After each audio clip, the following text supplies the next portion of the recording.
sadari bahwa saat ini yang paling berbahaya itu selain narkoba itu judi. Jadi kalau ada yang sudah masuk dalam rangka atau kategori dia itu pemain judi online, nah ini sangat berbahaya. Pertama, udah pasti melanggar pasal 303 KUHP. Yang kedua, karena di online itu pasal 27 ayat 2. Bahwa setiap orang yang mentransmisikan atau mendistribusikan ya yang namanya judi di media, baik media online, media sosial dan sebagainya, akan kena ancaman hukuman itu 6 tahun dan denda 1 miliar.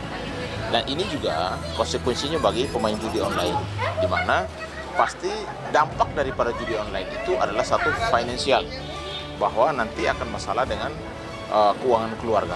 Yang kedua, akan juga lari ke masalah mental, akan stres, akan mengalami depresi, ya bahkan gila karena mungkin kalah judi online. Yang ketiga, terkait dengan kriminal, dia akan berhubungan sangat dekat dengan namanya yang pertama itu mungkin ya kasus penipuan, kasus penggelapan, dan itu sangat dekat, bahkan kasus pencurian.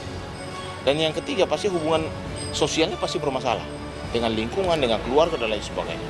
Makanya saya sarankan supaya judi apapun itu, mau judi darat, judi online, sebaiknya dihindari, karena dampaknya sangat besar terhadap diri pribadi dia, keluarga, bahkan sosial, masyarakat dan juga negara dan bangsa. Karena memang di Republik ini tidak pernah mengizinkan adanya judi online maupun judi darat atau sejenis apapun, karena pasal 303 sampai saat ini masih melekat, tidak dalam kapasitas bisa ya melonggarkan judi, apalagi judi online saat ini yang sangat merisaukan masyarakat karena sudah berdampak bukan hanya kepada orang dewasa, bahkan sampai ke anak kecil. Makanya saya juga menghimbau sebagai mitra Kementerian Pertahanan, saya juga praktisi advokat, supaya pemerintah harus tegas di dalam memberantas judi online. Akun-akun itu harus diberantas. Ya, Kementerian bagian informasi sudah harus turun tangan karena akun ini dihapus 2 juta, datang lagi 4 juta itu. Nah, bagaimana caranya? Nah, itu teknis daripada negara untuk supaya menghilangkan judi online di Republik. Nah, ini kan perkaranya kan judi online ya, artinya kan pasalnya pasal ITE yang memang prosesnya cepat, biar cepat adanya kepastian hukum, adanya keadilan buat terdakwa dan juga ada kepastian hukum juga. Karena begini, ini pasti ada sesuatu yang harus digali oleh pihak penyidik, kejaksaan dan juga pengadilan. Karena bisa saja selain dia judi, dia akan berdekatan dengan namanya pinjaman online. Ini bahaya, karena dia akan menggunakan segala macam cara untuk memenuhi hasratnya. Karena uang tidak ada, bisa dia jual aset, bisa dia nipu orang, bisa dia juga bisa malak, bisa rampok. Pokoknya kriminalnya pasti ada. Yang ketiga juga, dia tidak akan jauh-jauh dari pinjaman online. Karena pinjaman yang paling cepat untuk judi ya, memenuhi hasratnya paling cepat ya pinjaman online. Kalau di dalam penegakan hukum, yang meringankan dia, perbuatan dia saja, kelakuan dia ketika dia hadir di pengadilan mungkin sopan, belum pernah melakukan tindak pidana dan lain sebagainya. Tapi untuk meringankan karena dia anak dari seorang public figure, nggak ada.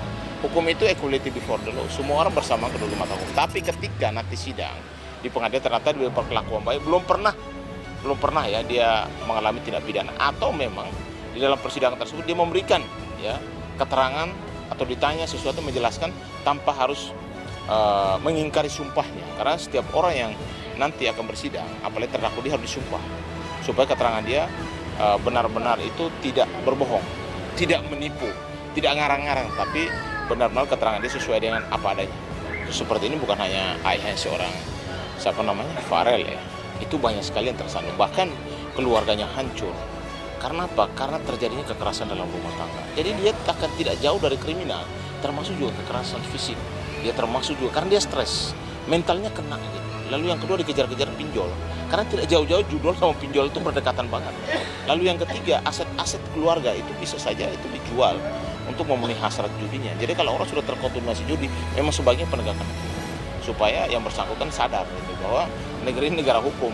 Jangan karena hasratnya dia lalu dia melakukan seenak dia, lalu orang yang mencari duit, lalu kau sendiri yang akan menghabiskan duit hanya untuk memenuhi hasrat kamu di judi online tersebut. Menurut saya ini negara harus tegas di dalam penegakan hukum. Yang kedua, untuk supaya yang namanya akun-akun judi online itu dihapus dari semua media sosial, karena itu tanggung jawab negara. Ini negara bisa hancur karena judi. Karena apa? Yang judi online itu bisa diakses oleh orang besar, orang kecil, bahkan anak SD. Ibu-ibu rumah tangga sudah mengakses judi online. Nah, ini bahaya judi online ini, dan tidak ada limit. Orang bisa main di 1.000, 5.000, 10.000, bahkan jutaan, bahkan miliaran. Nah, bagaimana mengantisipasi? Ini tugas negara. Tugas kita semua sebagai warga negara memberikan edukasi yang baik, edukasi hukum kepada masyarakat bahwa judi itu nggak ada untungnya, nggak ada. Tidak ada namanya bandar itu kalah.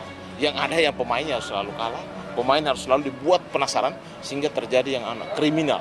Terjadinya ada kasus-kasus yang berdekatan dengan penipuan, kasus penodongan, kasus penggelapan, bahkan terjadi kasus kekerasan rumah tangga. Ini sering sekali terjadi dan saya himbau kepada seluruh masyarakat Indonesia, hindari judi sejenis apapun, mau darat mau udara, udah hindari karena tidak ada nilai plusnya, yang ada selalu nilai minusnya. Ya itu.